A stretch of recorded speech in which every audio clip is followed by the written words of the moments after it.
마태복음 10장 16절로 20절까지 말씀입니다. 마태복음 10장 16절로 20절.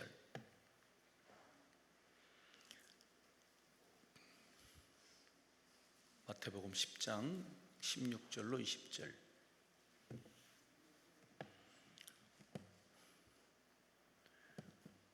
다 함께 한 목소리로 합독합니다. 보라, 내가 너희를 보냄이 양을 이리 가운데로 보냄과 같도다. 그러므로 너희는 뱀같이 지혜롭고 비둘기같이 순결하라. 사람들을 삼가라. 그들이 너희를 공회에 넘겨주겠고 그들의 회당에서 채찍질하리라. 또 너희가 나로 말미암아 총독들과 임금들 앞에 끌려가리니 이는 그들과 이방인들에게 증거가 되게 하려 하심이라. 너희를 넘겨줄 때에 어떻게 또는 무엇을 말할까 염려하지 말라. 그때에 너희에게 할 말을 주시리니 말하는 이는 너희가 아니라 너희 속에서 말씀하시는 이 곧 너희 아버지의 성령이시니라. 아멘. 관악구 봉천동에 위치한 해오름교회 최낙중 목사님이십니다. 오늘 본문을 중심으로 주님의 3대 명령이라고 하는 제목으로 말씀을 증거하실 때 응답의 시간, 축복의 시간 되시길 주의 이름으로 축원합니다. 하나님 앞에 영광의 박수 올려드립니다. 할렐루야. 할렐루야. 귀한 연보를 드리신 분들이 계시네요. 하나님께 보고하고 축복기도한 이후에 말씀 전합니다. 윤정 권사님께서, 명동광 선교사님이, 김연기, 이영희 가족, 고우주 성도, 임서빈, 황현택 이런 분들이 드렸네요. 같이 기도합니다. 살아계신 하나님께 영광을 돌립니다. 믿음으로 감사 연보를 바쳤거나 마음의 소원을 썼습니다. 믿음대로 소원대로 이루어지기를 원합니다. 말씀을 전하고 듣는 이 시간 우리 모두를 진리 가운데로 인도해 주옵시고 주의 종을 통해서 증거된 말씀을 사람의 말로 받지 않고 하나님의 음성으로 받아서 듣는 자 속에서 능력으로 역사하여 주옵소서. 예수님 이름으로 축복하고 기도합니다. 아멘. 예수님께서 12제자를 전도 보내시면서 하신 말씀입니다. 하나님께서 사랑하시고 또 예수님이 사랑하시는 자들에게는 끊임없는 3대 명령을 계속 하시는데 이 3가지 명령은 지금도 계속되고 있고 또 이 3대 명령은 계속 반복해서 우리가 세상 끝날까지 해야 할 일입니다. 그 구르는 돌에는 이끼가 돋지 않는다는 격언이 있고 계속 도는 물레방아는 얼어붙지 않는다는 격언도 있습니다. 우리가 선하고 아름답고 믿음 위에 믿음을, 은혜 위에 은혜를 받게 하는 것은 주님의 3대 명령을 계속 이어가는 거거든요. 그 첫 번째 명령이 뭐냐면 오라는 명령이에요. 오라. 내게로 오라. 수고하고 무거운 짐진 자들아 내게로 오라 이렇게 말씀하시고, 목마른 자는 내게로 오라. 나는 의인을 부르러 온 것이 아니요 죄인을 부르러 왔다. 이렇게 문제의 사람들을 향해서 문제의 해결자이신 주님이 오라고 부르세요. 네. 오는 사람들은요 예배를 드리러 와야 돼요. 예배를. 기도는 우리가 하나님을 찾는 행위라면 예배는 하나님이 찾으시는 일이에요. 신령과 진정으로 예배할 때가 오나니 곧 이때라. 하나님이 이렇게 예배하는 자를 찾으신대잖아요. 예. 제가 미국에 부흥회를 한 40여 번 다녀왔는데요. 그 뉴욕에 가면 리버사이드 처치라는 강변교회가 있어요. 네. 거기에 가면 이 록펠러라고 하는 사람이 어머니 일라이저 데이비슨 어머니를 기념하는 교회인데요. 제가 이제 록펠러 어머니에 대해서 책을 좀 봤어요. 그분 대단하더라고요. 그래서 훌륭한 아들 배우에는 훌륭한 믿음의 어머니가 있구나 하는 것을 이제 제가 깨달았는데, 이 록펠러가 8살 때부터 일라이저 데이비슨 그 어머니가 신앙교육을 시켰더라고요. 그런데 그 중에 몇 가지가 있는데 첫 번째가 뭐냐면 예배를 드려라는 거예요. 그리고 교회가 정한 예배 시간에 늦게 가면 뒤에 앉게 되고 뒤에 앉으면 예배를 보는 자가 되지만 먼저 가서 앞자리에 앉다 보면 예배를 드린다. 여러분 예배를 보지 말고 예배를 드리라. 아멘. 8살부터 이 교육을 시킨 거예요. 그래서 첫 번째가 그거더라고요. 그 다음에 목사님 말리기를 하나님 다음으로 귀중히 여겨라, 뭐 이런 말이었고, 오른쪽 호주머니에는 12일조만 넣고 다른 돈은 넣지 말라, 막 그런 이야기. 남을 도울 때는 조금 돕지 말고 후하게 도와주라, 뭐 이런 이야기 등등. 한 8, 7가지가 있는데, 참 제가 그 책을 읽으면서 믿음의 어머니가 이렇게 소중하구나. 록펠러가 이제 석유 장사에서 돈을 많이 벌었고 52세 때에 이제 이름 모를 병에 걸려요.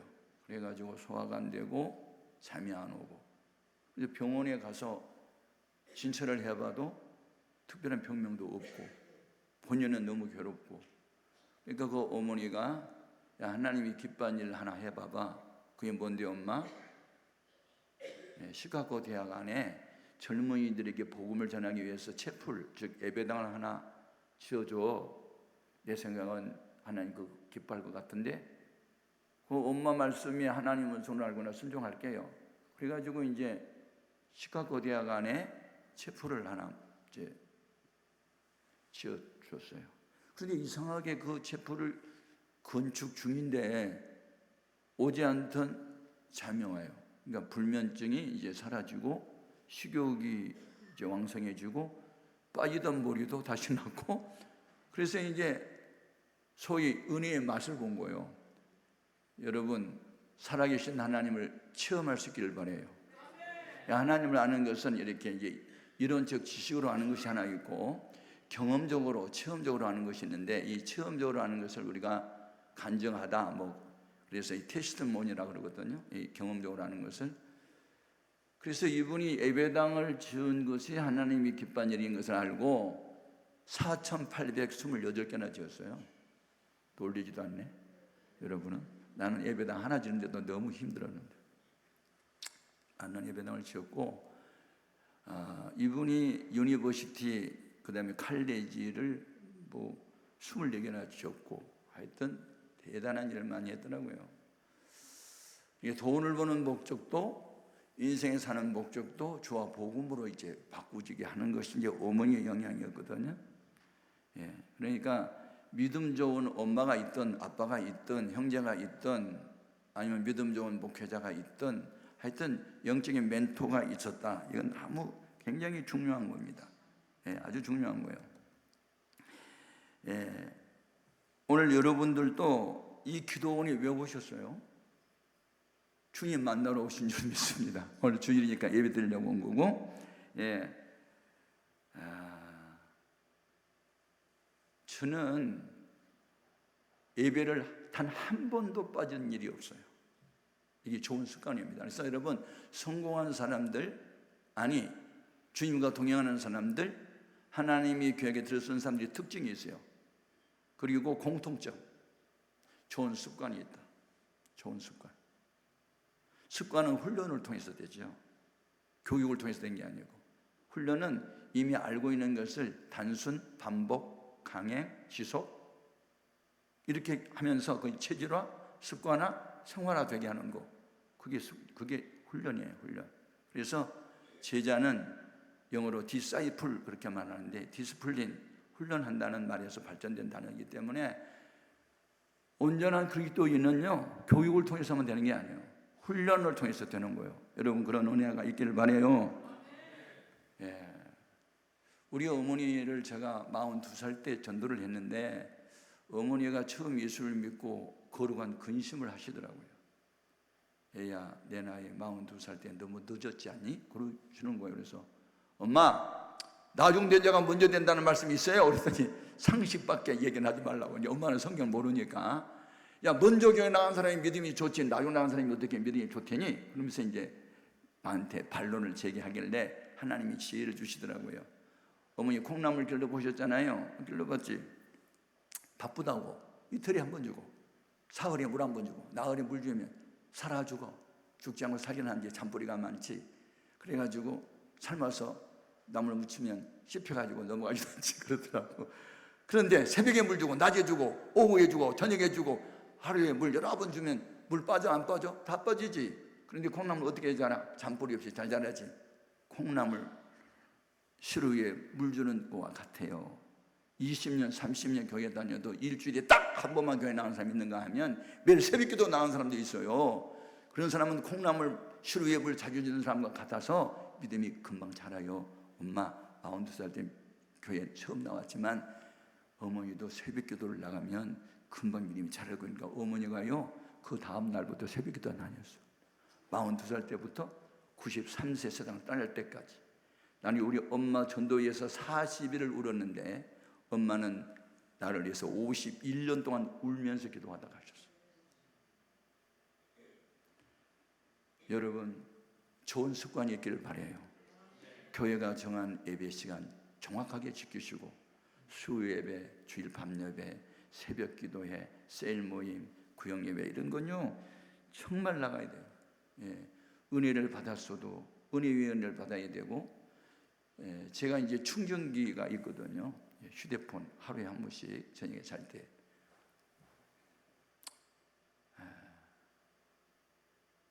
자동차가 성능이 좋아도 주유소에서 휘발유를 공급해서 휘발유가 들어있어야 발동이 걸리고 차가 움직이고 휴대폰도 충전을 해야 기능이 작동된 것처럼 우리는 영적인 충전을 계속 해야 될 줄로 믿습니다.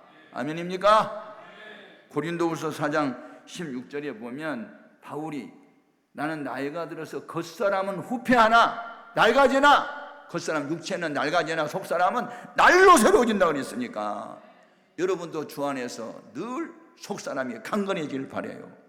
아멘 아멘. 두 번째는요 내 안에 거하라는 명령이에요. 이게 너무너무 중요합니다. 내 안에 거하라 하고 주님께서 요한복음 15장 1절 이하의 포도나무 비유를 하신 거예요. 나는 참 포도나무고 너희는 가지고 내 아버지는 농부다. 무릇 내게 열매를 많이 맺는 가지는 내 아버지가 더 많은 열매를 맺도록 하기 위해서 이를 깨끗하게 하지만 열매 맺지 않은 가지는 잘라버린다. 뭐 그러면서 너희는 내 안에 거하라 나도 너희 안에 거하리라 이런 말씀을 이제 하신 거예요. 여러분 모든 생물은 하나님이 정한 일정한 영역이 있습니다. 물고기는 물 속에서 살라는 물을 삶의 영역으로 정해줬어요. 그래서 고기가 물 밖으로 튀어나오면요 바닥바닥 하다가 죽어요. 그럼 모든 식물은 땅에 뿌리를 내리고 살라. 그래서요 모든 초목은 땅에다가 뿌리를 내리고 그리고 살아요. 그리고 아침에 동쪽에서 해가 뜨고 저녁에 서산으로 또 해가 지고 반복되지만 그런 사이에 자라고 꽃 피고 열매 맺고 반복되는 일이지만 그러면 주 안에 거하려면 어떻게 되는 거죠? 주님은 거룩하신 분이기 때문에 거룩하신 주님과 내가 하나가 되려면요 회개해야 돼요. 우리 예수님이 40일 금식기도 하시고 첫 번째 외친 복음이 뭔지 아세요? 마가복음 1장 15절이에요. 때가 찼고 하나님 나라가 가까웠으니 회개하고 복음을 믿어라. 복음을 믿는 것은 2차적인 거고 1차는 회개입니다. 이 메타노니아라는 리펜텐스는요 죄가 무엇인지를 깨닫고 그 죄 때문에 애통하고 울고 돌이키는 겁니다. 회개는 한문이잖아요. 뉘우칠 회, 고칠 개. 뉘우치고 울고 통곡만 한다고 회개 아닙니다. 고쳐야지. 하나님 앞에 지은 죄는 하나님 앞에 죄를 자백하고 사람한테 잘못한 것은 사람 찾아가서 미안하게 됐어, 내가 잘못했어, 용서해줘 하고 땅에서 매이면 하늘에서 매이고 땅에서 풀면 하늘에서 풀린다는 마태복음 18장 18절 이하의 말씀을 꼭 기억해야 돼요. 저는 목사입니다. 목사라고 온전한 것이 아니잖아요. 저는 굉장히 강성입니다. 신앙생활을 똑바로 하지 않으면 책망합니다. 우리 아들이 대학교를 영어 영문학을 했습니다. 그리고 졸업을 하고 뭐 회사에 취직을 했습니다. 영어를 아주 잘했습니다. 그래서 영어 파트에서 특수한 업무를 맡게 됐고, 그런데 회사를 들어갔는데 어느 날 회사가 체육대회를 한다고 주일날 한대요. 주일날. 그러면 제가 아들이 회사원인데 이제 신입사원이잖아요. 체육대회를 주일날 한다고 해서 너는 그리스도인이기 때문에 주일날은 안 되지. 가면 안 돼. 가지 마.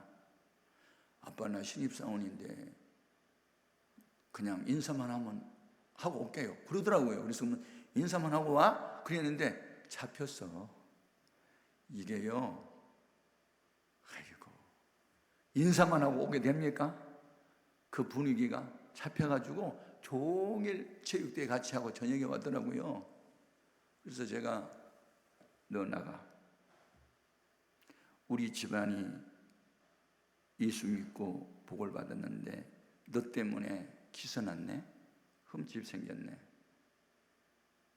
너 우리 아들 아니야. 나가. 그랬더니 진짜 나가버렸어요. 아니 나가라 할 때는 화가 나서 나가라 했는데 진짜 나가니까 그 인심 걱정이 가득 차가지고 아니 이 녀석이 어디로 나가지고 안 들어오니까 저희 아내가 이제 걱정이 생겨가지고 가면 어디 갔겠어? 교회밖에 더 갔겠어? 이제 그런 생각을 하고 교회 지하실부터 3층까지 가도 없는 거예요. 혹시 종탑에 있나? 그러고 이제 종탑에 올라갔더니 거기서 울고 기도하고 있는 거예요. 그리 도망가면 어디 가겠어? 교회밖에 더 가겠냐고요. 신자인데. 그래서 데려왔더라고요. 아버지 제 잘못했어요. 이제 그랬는데 다시는 주일날 그런 일이 있으면 안 되지. 이제 그러고 이제 했는데 나중에 제가 이 아들을 보니까 목회자가 됐으면 좋겠어요. 그래서 이제 제가 하룻밤에 붙들고 인생에서 가장 가치 있는 일이 뭐라고 생각하니? 영혼을 구원하는 일보다 더 귀한 일이 어디 있겠어? 일반 평신도가 되는 것도 중요하지만 너 목회자가 됐으면 좋겠다. 너 엄마가 너 임신했을 때 천하들은 하나님께 바치셨으면 좋겠다라고 내가 그런 기도를 했고, 그랬으니까 너 목회자가 되라. 그렇게 해도 이제 말을 잘 안 듣더라고요. 처음에. 그런데 이제 나중에 이제 좋은 회사에 들어갔고 좋은 직장도 얻었고 이제 장가 갈 때가 됐으니까 이제 결혼해야 될 거 아니에요. 그런데 우리 그때 부교육자가 17명이었거든요. 그러니까 17명의 교육자를 이렇게 불러놓고 우리 아들 장가 보내야 되는데 색시감이라고 생각되는 분이 있으면 소개 한번 하라 그랬더니 어떤 여자 전사님이 손을 번쩍 들면서 좋은 색시가 있다고 그래서 한번 소개를 했는데 누구냐니까 잘 아는 사람이래. 알고 보니까 자기 딸이야. 얼마나 잘 알겠어. 그랬는데 문제는 둘이 이제 만나잖아요. 첫 번째 워커힐이라는 무슨 하여튼 무슨 호텔에서 이제 만났는데 대화를 하는데 이 자매가 우리 아들한테 장래의 꿈이 뭐세요? 그러니까 저는 장로님이 돼서 목회자를 팍팍 밀어주는 그런 장로님이 되겠다 그러니까 그러면요 저 어떤 사람 만나면 안 되는데요. 왜 그러세요? 저는요 대학 졸업할 때까지 목회자 사모가 되겠다고 서원 기도한 사람이에요. 그러니까 목회자가 될 꿈이 없으면 안녕히 가세요. 그래서 헤어졌는데 와 어쩐지 마음에 들어가지고 눈을 감아도 보이고 떠도 보이네. 미치겠네. 회사에 가도 일이 안 잡히네. 그리고 아버지가 하는 얘기도 또 생각이 나네. 그래가지고 사장한테 제 일주일만 휴가를 주십시오. 그러니까 왜 그러냐니까 급한 일이 있다 그래가지고 오살리 국제금식기도원에 이제 5일 동안 금식으로 들어갔어요. 기도를 하고 오더니 아버지 제 신학교 갈래요? 그러는 거예요. 섭섭하기도 하고 좋기도 하고. 그래서 이제 그러면 우리 이제 신학대학원의 총장한테 뭐 얘기했더니 그 내 잘 아는 미국의 좋은 신학대학원에 부부 기숙사가 있는 학교가 있는데 자기가 추천서 쓸 테니까 결혼해서 보냈으면 좋겠다. 그래가지고 이제 알고 보니까 우리 교회 전선님 딸이야. 그래가지고 어떻게 신이들이 좋아하는데, 그래가지고 제가 그때 뭘 깨달았냐면, 아빠 말씀 안 들어도 요거 말 잘 듣다 내가 깨달았어. 야, 하나님의 기도 응답이 이렇게 사람을 통해서 나타나. 그런데 이제 그 아이가 여기서 내 박사학위를 받고 이제 대학의 교수가 됐어요, 지금. 그런데 어느 날 기도 중에, 지난번에 아들한테 너 너무 심하게 했잖아. 그리고 아들이 상처가 크게 받았어. 그 생각이 드는 거예요. 그래? 그러면 이거 풀어야 되겠네? 그리고 제가 점심시간에 잠깐 더 좀 만나자, 어디 나와. 그랬을 때 이제 어디 단지밭으로 나오더라고요. 아빠 갑자기 왜 그러세요? 내가 무릎을 꿇었어요. 아빠 갑자기 왜 무릎을 꿇으세요? 너 앞에서 꿇은 게 아니고 하나님 앞에서 꿇은 거야. 내가 지난번 너 회사에 체육대회 때 너 내 아들이니까 나가라고 했을 때 너무 내가 심하게 한 것 같아. 미안해. 내가 그거 풀고 싶어서 왔어. 그러니까 막 얘가 울더라고요. 아빠, 내가 벌써 용서했고 풀었는데 왜 아빠 이제 와서 그래? 하면서 막 얘가 울어요. 저도 울고 그 아이도 울고. 그러면서 이제 그 아들과 아버지 사이가 이제 좋아졌거든요. 여러분, 주님 안에 거한다? 말은 쉽지. 그냥 거해져요? 주님은 거룩한 분인데. 거룩이라는 말, 케도시라는 말은요, 홀리니스라는 말은 구별되다, 순수하다, 깨끗하다. 양심의 가책이 있는 죄가 없어야 주님과 하나가 되지. 어떻게 내 안에 거하라? 주님 앞에 어떻게 거하냐고요? 죄가 있는데. 그래서 회개부터 하고 이제 주 안에 거해야 되는데, 그러고 나니까 여러분, 우리가 믿는 예수 누구세요? 빛이세요, 빛. 빛은요, 어둠을 몰아냅니다. 슬픔, 근심, 불안, 걱정, 염려, 두려움 다 떠납니다. 마음에 기쁨, 평안, 즐거움, 감사가 넘칩니다. 이게 바로 마음에 이루어지는 천국의 시작입니다.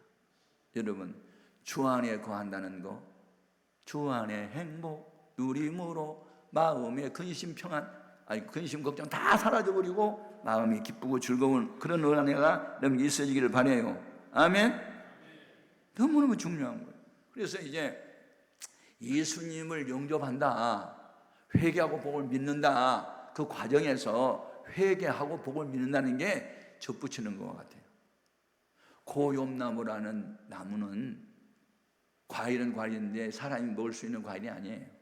까치밥이나 되는, 열매도 작고 씨는 많고 껍질은 두껍고 그런 거 잘 안 먹어요.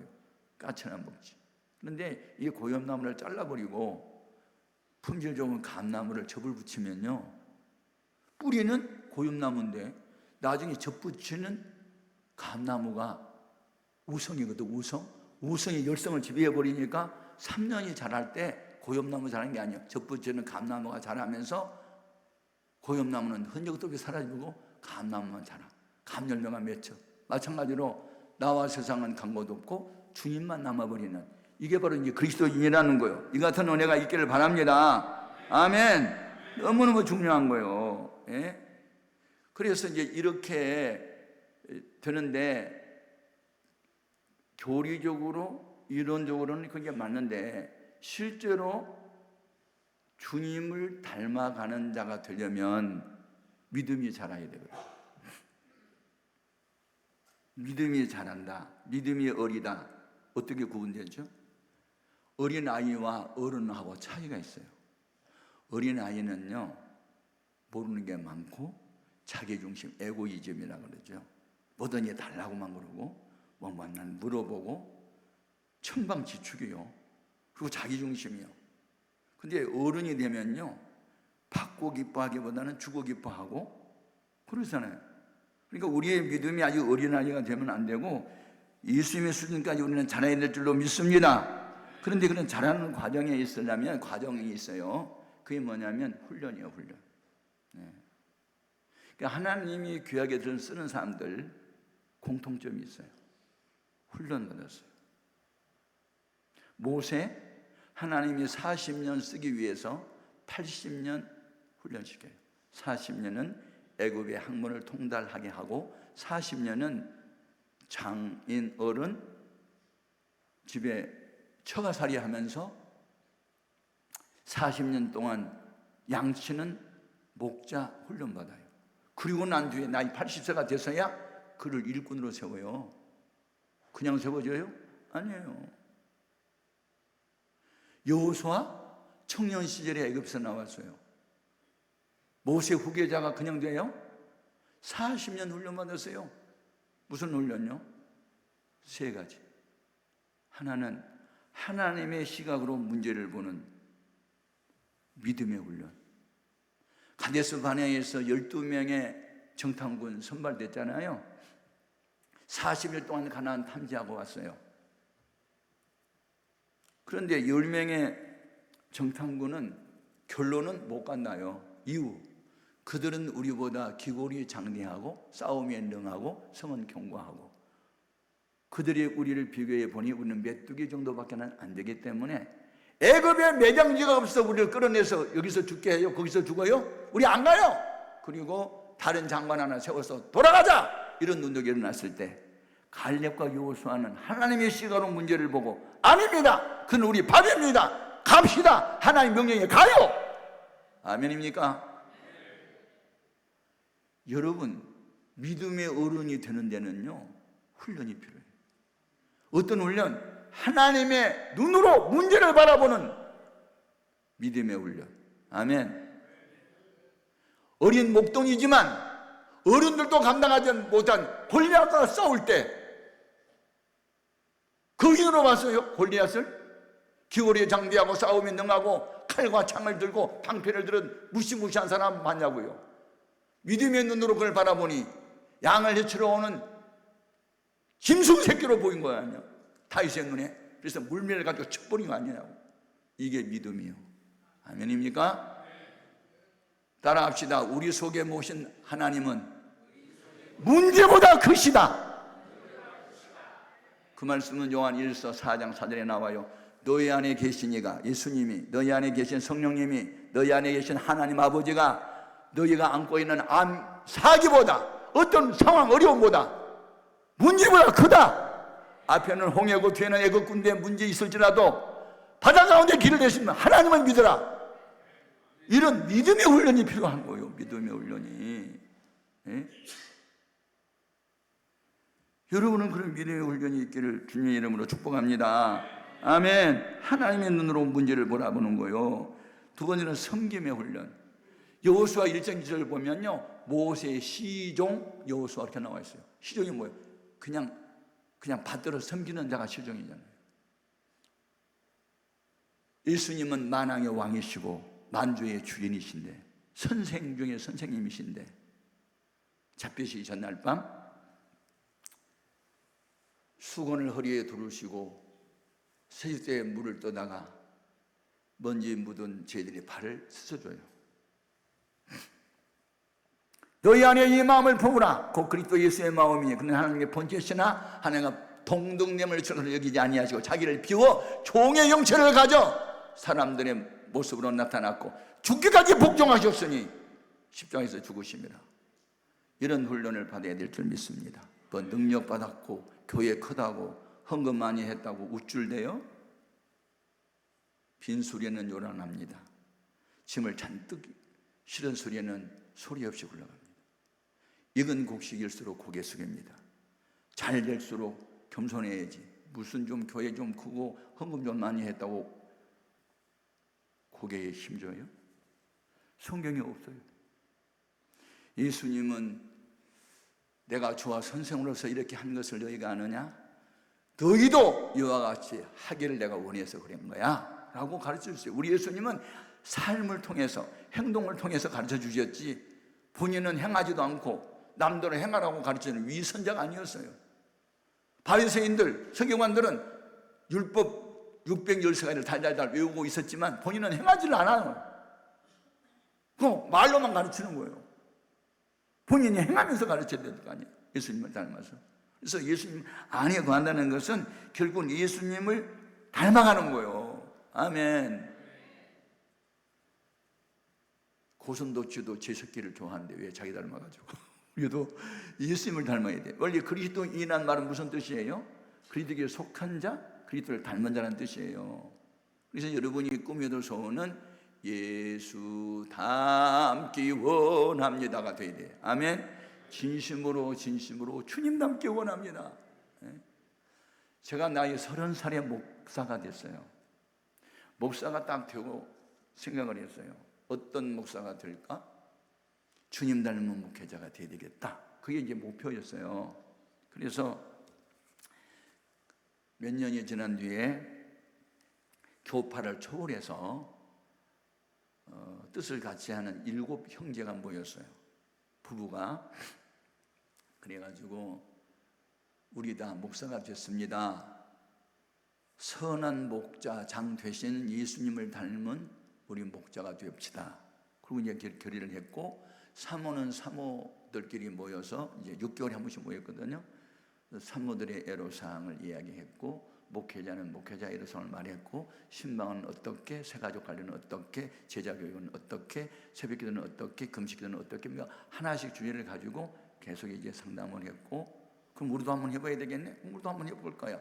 이러면서 됐는데 지금 그렇게 한 지가 40년이 넘었어요. 그런데 그 실행지 중에 4명은 이미 총회장을 거쳤고, 다 3,000명 이상의 교인으로 부흥됐습니다. 여러분, 교회 크게 해보겠다는 꿈은 없었고 총회장 같은 거 꿈도 꾸지 않았어요. 예수 닮은 목회자가 되보자는 이 순수한 본질에 충실해 보려고 노력을 했는데 결과는요, 그 지역을 섬기는 교회들로 다 성장했습니다. 그래서 우리 아들이 아빠가 하는 것을 보고 나도 아빠 닮아서 할 거야 알고 자기들 또 형제들을 만나더라고요. 그래가지고 이제 레벨이 좀 같아야 되거든요. 그렇지 않으면 한 번은 이렇게 겨울에는 따뜻한 나라에 같이 가고, 또 여름에는 국내에서 모이고. 그런데 아무튼 비행기 값이니 호텔 값이니 이렇게 너무 개척하고 어려운 교회하고 같이 가면 우리가 대줘야 되고 하니까 어렵고, 레벨이 같은 교회들끼리 이제 하나가 됐는데, 아무튼 그러면서 교회를 크게 해보자더니 유명한 사람이 되어보겠다니 그런 거 하나도 없었어요. 그냥 예수님이라면 어떻게 해야 되지? 예수님은 이런 때 어떻게 했을까? 항상 중심은 예수였어요. 그 이유를 아세요? 성령에 매인다는 게 뭐죠? 사도 바울이 사도행전 20장 22절에서 밀레도라는 항구 도시에서 그 에베소의 사람을 보내어 장로들을 초청해 놓고 소위 고별사를 할 때, 나는 지금 성령에 매여 예루살렘으로 가는데 환영 인파가 우리를 기다리고 있는 것이 아니라 환난과 결박이 우리를 기다린다 하신다. 성령이 알려주셨다. 그럼에도 불구하고 나는 주 예수께 받은 사명, 은혜의 복음을 전하는 일을 마치려 하면 나의 생명을 조금도 귀하면서 여기지 않는다. 성령의 매인 자는 사명에 매이고, 사명에 매인 자는 목숨을 내놓는, 이렇게 연결이 되는 거예요. 그러면 성령이 하시는 일이 뭐냐면, 디모데 후서 3장 16절에 모든 성경은 성령의 감동으로 기록된 것이에요. 그리고 교훈과 책망과 바르게 함과 의로교육에 유익하니 이는 하나님의 사람으로 온전하게 하며 하나님의 일을 온전하게 하려 함이라고 목적이 나와 있어요. 그러니까 성령에 사로잡힌 사람은 또 말씀에 사로잡히게 되고, 빌립보서 3장 10절에 보면 내가 이미 얻었다 함도 아니고 잡았다 함도 아니라 예수님께 잡힌 바 된 그것을 잡으려고 쫓아간다. 이 잡히다, 매이다, 이건 다 피동사라 그래요. 피동사는 주동자에 의해서 움직이는 게 피동자잖아요. 그러니까 나의 은행 심사는 나에게서 나온 게 아니고 성령님께서 주신 대로, 예수님이 주신 대로, 하나님이 주신 대로 나는 그냥 그분은 주동자시고 나는 피동자다, 이런 의식으로 신앙생활 하는 거예요. 아멘. 주님이 원하시고 주님이 기뻐하면 나는 간다, 나는 한다, 나는 안 한다. 이게 주님 중심이잖아요. 아멘입니까? 여러분, 그런 믿음으로 갖고 살아야 되는 거예요. 왜 순수성을 너무 잃어버려가지고 세상이 변했으니까 교회도 변해야 된다고요? 변화가 아니에요. 그건 체인지가 아니고 그냥 변질이에요. 변질. 다른 나라에서 동성애 하니까 우리나라도 해야 되는 거예요? 성경에서 금했는데. 목숨을 걸고 우리는 반대해야 될 줄로 믿습니다. 아멘. 섬기면 섬기는 거, 예? 섬겨야 돼요. 그 다음에 무슨 훈련을 받냐면 섬김, 그 순종의 훈련을 받아요. 순종. 출애굽기 17장을 보면 그 아말렉이라는 그 싸움 잘하는 군사가 이제 이스라엘 민족하고 전쟁이 붙었을 때 모세가 여호수아를 총사령관으로 이제 내보냈어요. 그들하고 딱 떨려서 이제 싸우도록. 그리고 모세는 벽에서 기도만 했잖아요. 그때 그는 전선에 나가잖아요. 전쟁 나가면 스포츠 게임에서는 1등, 2등이 있고 3등이 있지만 전쟁에는요 승자와 패자밖에 없어요. 우리는 지금 신앙생활 자체가 영적 전쟁인 줄 믿습니다. 마귀들과 싸워야 돼요. 죄악과 싸워야 돼요. 아멘. 육신의 생각과 싸워야 돼요. 근데 아멘만 하고 복종만 하고 나가잖아요. 그러면 그런 훈련을 자꾸 받다 보면요 강해지는 거예요. 제가 박정희 대통령 시절에 군대 생활했어요. 1967년도에 제가 입대를 하고 1968년 1월 21일 날 김신조라고 하는 이런 북한의 특공대가 청와대에 박정희 대통령 목살르겠다고 내려올 때 제가 군대 생활했다고요. 그러면서 우리나라 예비군이 생기고 군대의 연한이 늘어나고 학군단이 생기고 뭐 우리나라 이제 새로운 변화가 일어나는데 이분도 이제 나중에 잡혔잖아요. 그래서 수리탄을 가서 자폭을 하려고 했는데 수리탄이 불발이 돼가지고 이제 죽지를 못했는데 이분이 좋은 여인 만나가서 이제 예수 믿게 됐고 목사가 됐고 우리 교회에서 이제 간증도 하고 이제 그랬는데 여러분 특수 훈련을 받으면 보통 사람하고 달라요. 특수 훈련 받으면. 제가 김신조 넘어온 바람에 간첩 잡는 특수부대에 들어가가지고 특별 훈련을 받았거든요. 포위를 당했다. 물이 없는 곳에 처했다. 소변 받아서 약물 타가지고 소변 그거 물 마시는 거 양식 보건도가 통로가 끊겼다. 살아남는 방법 개구리 잡아 먹고 뱀 잡아 먹는 법 풀뿌리 캐먹는 거 다 배운 거예요. 그런 훈련을 딱 받고 나니까요 세상에 무서운 것이 하나도 없어요. 태권도 막 배웠지요. 그냥 2단 옆쪽에 막 날라가기 다 배웠죠. 무서운 게 없더라고요. 예? 그런데 성경에 이렇게 되어 있어요. 육체의 연습은 약간의 유익이 있을 뿐이고 경건의 연습은 범사에 유익하니. 아멘입니까? 여러분 기도 훈련, 전도 훈련, 섬김의 훈련, 연보 훈련 계속 받아야 되는 거예요. 복된 훈련은 계속 받아야 되지. 아멘입니까? 너무너무 중요합니다. 예? 제가 캘리포니아 지역에 대형 교회에 부흥회를 갔는데 거기에 월간 잡지가 교회에서 발간을 하더라고요. 그래서 한 면은 영문으로 한 면은 또 한글로 이렇게 해서 이제 교인들이 수천 명이나 되니까 한인 교인들도 어마어마하게 큰 교회예요. 그래서 이제 그 교회에 이제 호텔에 머물면서 그 월간 잡지를 이렇게 보잖아요. 본데요, 1979년 2월 달에 그 LA 지역에 있었던 캘리포니아 지역에 일어난 대지진 사건을 이제 역사적인 사건을 다뤄놓은 거예요. 근데 거기에 어떤 기사가 나오냐면 대지진이 일어났을 때 산에 있는 커다란 바위가 떼굴떼굴 굴러가지고 돌 하나가 그 고속도로 그 위에 커다란 바위에 걸쳐 있는 거예요. 그게 그러니까 이제 사고 수습이 끝나고 난 이후에 사람들이 운전하고 그 도로로 가다 보면 그 커다란 바위가 언제 쏟아질 줄 모르니까 막 불안해하는 거예요. 그러니까 당국에서 커다란 기중기를 갖고 와가지고 그걸 이제 안전한 곳으로 이렇게 내려놨어요. 그러니까 이제 버려진 돌이고 사람들에게 불안을 줬던 돌멩이였잖아요, 바위. 근데 그게 뉴스 시간이 그게 나온 겁니다. 그런데 그 뉴스를 봤던 분이 누구냐면 블랙 리빙스톤 스트롱이라고 하는 세계적인 조각가가 있는데 크리스찬이에요, 크리스찬. 그거 버려진 커다란 바위를 옮기는 장면을 보는 순간에 어떤 인스피레이션, 뭐라지, 어떤 영감이 온 거예요. 영감이.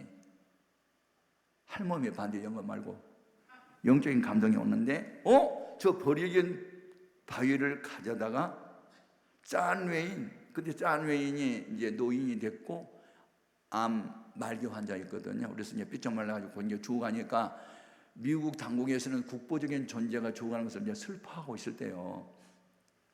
근데 이분이 폐기왕성했던 젊은 시절의 짠 외인상을 조각을 하고 싶어요. 조각가인데요. 그래서 8주 동안 정으로 이제 그 버려진 커다란 바위를 갖다가 조각상을 만들었어요. 그런데 짠 외인처럼 된 거예요. 여러분, 하나님의 영이 함께하는 사람이 이렇게 그림을 그리거나 조각을 하면요, 그 사람의 혼이 그 속에 묻어 있습니다. 여러분, 혹시 기회가 있으면 로마 이탈리아의 베드로 성당에 가면 피에타라고 하는 작품이 있어요. 피에타는 라틴 말이고 우리말로 번역하면 슬픔이라는 뜻인데, 그 내용이 뭐냐면 미켈란젤로라는 조각가가 검정색 대리석으로 예수님이 십자가에 이제 못 박혀서 나중에 돌아가셨잖아요. 그런데 마리아가 죽은 아들의 시신을 끌어안고 우는 모습을 조각을 해놨어요. 그런데요, 그 앞에 딱 가면요, 실제로 마리아가 살아서 울고 있는 것처럼 느끼는 거예요. 어떻게 이렇게 느껴지죠? 조각인데, 돌인데 실제로 지금 마리아가 막 울고 있는 것처럼 느끼는 거예요, 마음에. 야, 그래서 이게요, 그 작품 속에 혼이 들었다는 말을 내가 듣기만 했는데 실제로 느끼는 거예요. 그런데 이 짠웨이라고 하는 상이 실제로 그 폐기왕성했던 젊은 시절에 짠웨이 상이 나온 거예요. 그러니까 이제 소문이 났을 거 아니에요. 그러니까 짠웨이를 존경하고 사랑하는 사람들이 그거 사다가 그 할리우드 극장 앞에 전시를 해놓고 그 짠웨이 장학재단을 하나 만들었으면 좋겠다는 그런 아이디어가 생각났어요. 그래가지고 그걸 팔려고 했는데 얼마를 달라고 했냐면 100만 달러를 달라고 했더라고요. 그럼 100만 달러면 얼마지? 우리나라 돈으로 13억 정도 돼요. 제가 이제 그 기사를 읽는 거예요. 읽다가 제가요, 울었어요. 왜 울었을까요? 왜 남의 일인데 왜 내 일처럼 느껴지죠? 나도 한때 버려진 바위와 같았고, 나 때문에 부모 형제들이 근심걱정했고, 버려졌던 바위와 같은 존재였는데 하나님이 왜 나를 선택해서 불러다가 주님의 보혈로 씻어주시고 말씀의 정으로 쪼아서 나를 부흥 강사가 되게 하고 대학원 교수가 되게 하고, 이게 뭐야? 생각하니까 그 기사를 읽다 말고 내가 한참 울고 있는 거예요.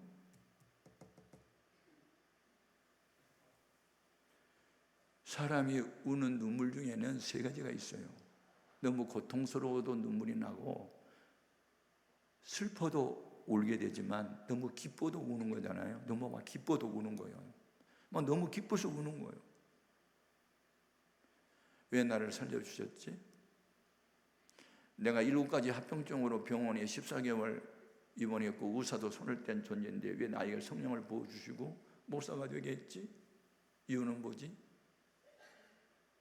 주와 복음을 위해서 살라고 한 거지. 알았어. 다짐하고 또 다짐하고. 하나님이 우리에게 은혜를 주신 목적이 뭐예요?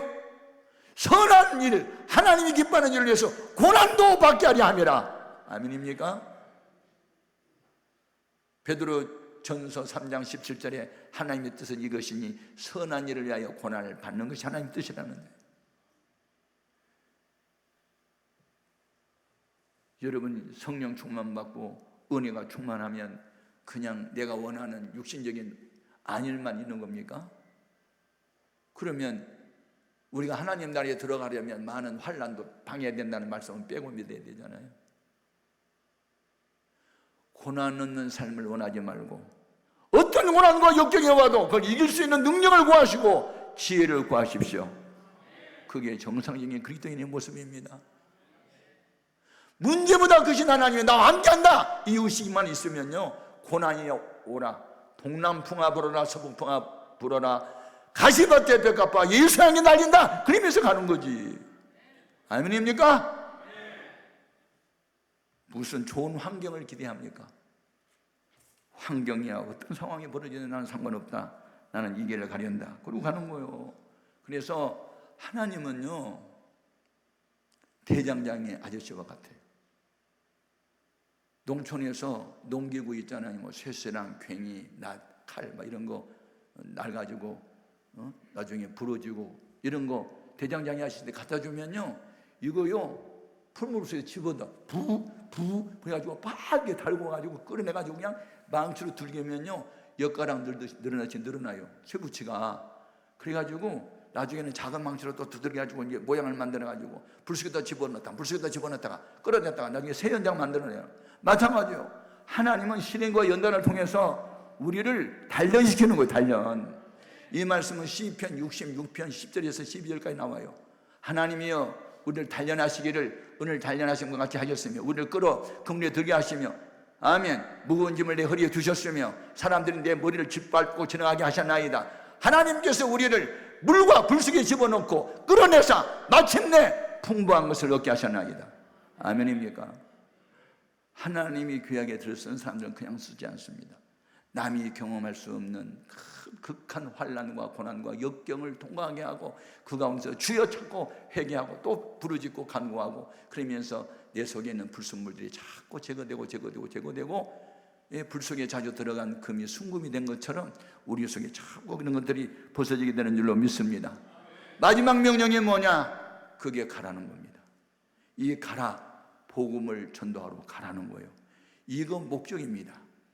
오라, 은혜로 구원하기 위해서 내게 머물라 훈련시키기 위해서. 이것은 수단이고 가라는 것은 목적입니다. 목적을 위한 수단 방법이거든요. 그래서 여러분 전도를 하지 않은 사람은요 그리스도인이 아닙니다.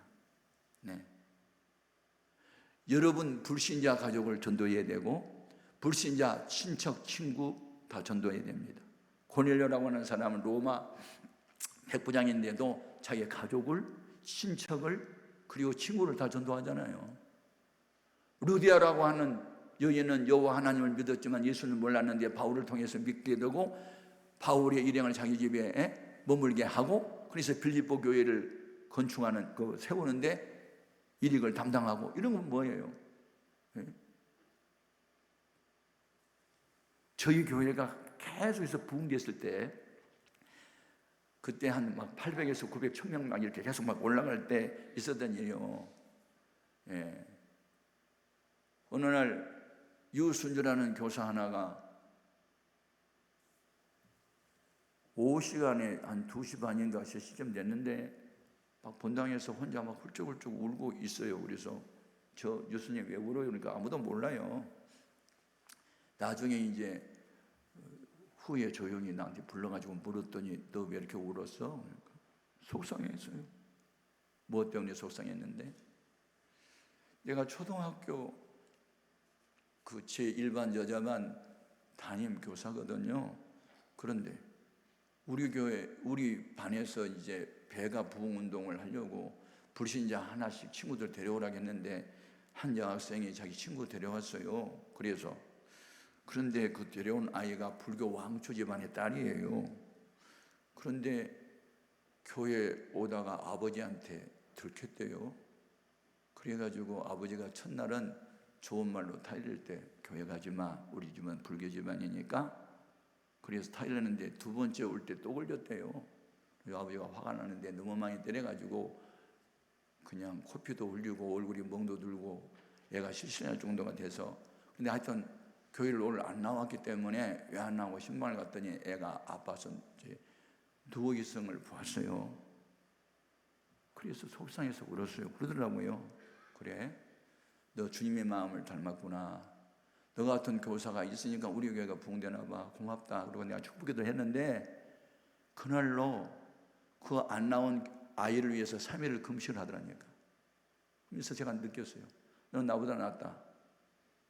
어떤 박 집사님은 남편이 교회 간다고 술 먹고 와서 때려가지고 고막에 터져가지고 귀가 안 들릴 정도는 나는 금식한 일이 없는데 너는 어떻게 니네 반 아이가 교회 간다고 매 맞아가지고 누워있는 거 보고 3일 금식하니, 말은 안 했지만 내 마음에 너는 목사보다 낫다, 그런 생각을 하면서 너 같은 사람이 있으니까 우리 교회가 붕대나 봐, 그런 생각을 하게 된 거예요. 이게 뭐예요? 가라는 명령에 순종하는 거예요. 내가 너희를 보냄이 이 가운데 양을 보낸 것 같다. 와, 이게 일이는 양 잡아먹는 짐승인데 죽으러 보낸 거잖아요. 죽으러. 그러면서 하신 말씀이 뭔지 알아? 그때마다 너희는 뱀처럼 지혜롭고 양처럼 순결하라. 이건 무슨 말일까? 뱀은요, 지혜의 대명사입니다. 공격할 거냐 피할 거냐 순발력이 뛰어납니다. 뱀은, 우리 예수님은 뱀처럼 지혜로웠습니다. 요한복음 6장을 보셨습니까? 그러면 예수님이 떡덩이 5개 물고기 2마리로 5,000명을, 남자만 해서 5,000명을 배가 부르게 먹이시고 12바위로 거두었어요. 그러니까 그게 한 2만여 명이 모였는데 그들이 무슨 생각을 했을까요? 이분을 우리 왕으로 세우면 로마 정부를 엎어버리고 우리나라를 독립시킬 거야, 이분을 왕으로 세우자, 막 그런 생각을 사람들이 하고 됐어요. 주님이 그걸 아시고 억지로 자기를 끌어다가 왕으로 세우고 아시고 어떻게 했어? 뱀처럼 피했잖아요. 산으로 가버렸잖아요. 공격할 거냐 피할 거냐. 육신적으로 출세가 좋아서 가요? 하나님 기뻐하지 않는데, 예수님이 십자가에 져서 죽으려고 오셨는데 왕이 되면 되겠어요? 그래서 그냥 피했어요. 그러나 십자가에서 죽을 때는 피했어요? 안 피했어요? 순순히 잡혔죠. 그리고 죽으셨죠. 피할 거냐 십자가를 질 거냐, 그게 뱀처럼 지혜로운 거예요. 그리고 약속을 하나 하셨어요. 주님이 부활하시고 마태복음 28장 18절에 하늘과 땅의 모든 권세를 내게 주셨으니 너희는 모든 족속으로 제자를 삼아라, 가르쳐 지키게 하라. 볼지어다 내가 세상 끝날까지 너희와 함께 있으리라. 아무나 함께 하는 게 아니에요. 주와 복음을 위해서 주님처럼 십자가질 각오가 있는 사람들과 함께 하는 거고, 복음을 전할 때 약속이 또 있어요. 마가복음 6장 15절 너희는 천하 만민에게 복음을 전파하라. 믿고 세례를 받는 사람은 구원을 받을 것이요 믿지 않는 사람은 정죄를 받으리라. 믿는 사람이 내 표적에 따르니 내 이름으로 귀신을 쫓아내며 새 방언을 말하며 무슨 도를 맞을 때도 해를 받지 아니하며 뱀을 집어 올리며 병든 자에게 손을 얹은 적 나으리라.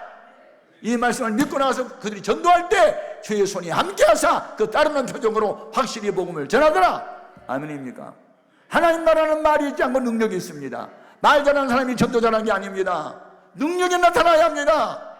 금식 기도 왜 하는 겁니까? 절약 기도 왜 하는 겁니까? 울어도 참아도 죽어도 안 되니까 하나님 일어나서 일하십시오. 그래서 기도하는 거 아니냐고요. 아멘입니까? 나는 알코올 중독자 아버지, 조상으로부터 물려받은 제사에 최씨 집안의 장손 아버지 전도할 때 3일 동안 단식하면서 죽으면 죽으려고 목숨을 걸었습니다. 그때 아버지가 제삿날 예수님이 나타난 환상을 보고 쓰러져가지고 작은아버지들이 날날 따뜻하고 진동하는 큰아버지, 우리 형님을 바라보고 우리 아버지를 바라보고 하나님이 있나봐 그러면서 다 집에 가셨는데, 그러면서 최씨 가문이 다 무너진 거 아닙니까? 저는 아버지 전도하는 그날 할머니 제삿날 죽을 각오했습니다. 내가 죽어서 우리 아빠가 예수 믿는다면 스데반 집사가 돌에 맞아 죽음으로 사울이 회개하고 구원을 받았다면 나도 할머니 제삿날 죽어서 우리 아빠만 구원받을 수 있다면 난 죽을 거야. 죽을 각오했는데 나도 살고 아빠도 살았잖아. 고린도전서 4장 20절 따라합시다. 하나님 나라는 말이 있지 아니하고 능력이 있다. 아멘입니까? 말 잘하는 사람이 전도 잘하는 게 아니에요. 울면서 기도하고 철야하고 금식하고 일을 행하시는 여호와 그 일을 성취하신 여호와가 이르노라. 너는 내게 부르짖으라. 내가 응답하겠고 크고 비밀한 것을 내게 보여주리라. 하나님이 이런 약속을 하시면서 에스겔서 47장 36장 37절에 그래도 이스라엘 족속이 이같이 자기들에게 이루어지기를 내게 구하여야 할지라고 되어 있어. 하나님의 모든 역사는 기도를 통해서 이루어집니다. 그러므로 여러분, 기도와 순종을 통해서 가라는 명령에 순종하십시오. 오라 할 때 오고, 머물라 할 때 머물고, 가라 할 때 가십시오. 우리는 오라 할 때 잘 오고, 머물라 할 때 머물러 잘하는데 가라는 일을 잘 못해요. 전도를 잘 못한다고요. 전도하지 않은 교회는 교회가 아닙니다. 교회를 에클레시아라고 그러고, 에클레시아라는 이 대명사는 여성명사입니다. 여성명사. 왜 교회를 여성으로 비유했을까요? 여자의 사명은 두 가지, 애 낳고 양육하는 겁니다. 교회가 할 일은 전도하고 양육하는 겁니다. 이거 하지 않으면 교회는 아닙니다. 이제 우리는 이 코로나 팬데믹에서 벗어나서 잃어버렸던 첫사랑 회복해야 됩니다. 1907년 그 평양 장대현 교회에서 임했던 그 성령의 강력한 역사 다시 재현해야 되고, 오순절 날 임했던 성령의 역사, 사도행전의 역사는 앞으로 재현되어야 됩니다. 아멘입니까? 세상이 변했다고 교회도 변해요? 변절이 된 거예요? 아니요. 그래서 사도행전의 역사를 개성하는 교회만 지금 계속 부흥되고 있고, 아프리카에 가면요, 이 성령의 운동이 강하게 일어나고 있습니다. 강하게. 막 성령의 운동이 일어나가지고 방언하고 입신하고 막 난립니다. 여러분, 가라는 명령, 내가 너희를 보냄이 이리 가운데 양을 보냄과 같다. 그때마다 너희는 뱀처럼 지혜롭고 비둘기처럼 순결하라. 뱀은 공격할 거냐 피할 거냐?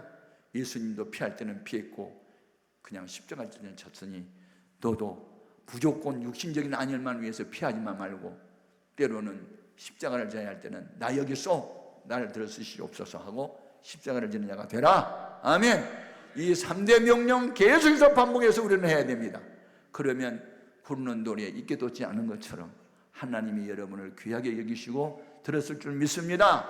오늘 낮에 우리의 기도 제목 하나 있습니다. 주님, 나를 뱀처럼 지혜롭게 하시고 벼룩처럼 성결하게 하시며 이 가운데 양 같은 존재이지만 하나님이 지키시면 양이 무서워서 이리가 덤비지 못한 게 목자가 무서워서 나를 잊지 못한 것처럼 내가 무서워서 악한 마귀가 덤벼들지 못한 것이 아니라 내 곁에 나와 함께하는 천사가 하나님이 주님이 나와 함께하기 때문에 악한 자가 손도 대지 못할 것을 나는 믿어요. 그 같은 은혜와 능력을 나에게도 주시옵소서. 다 같이 주의 이름으로 세 번 부르고 통성으로 기도합니다. 주여!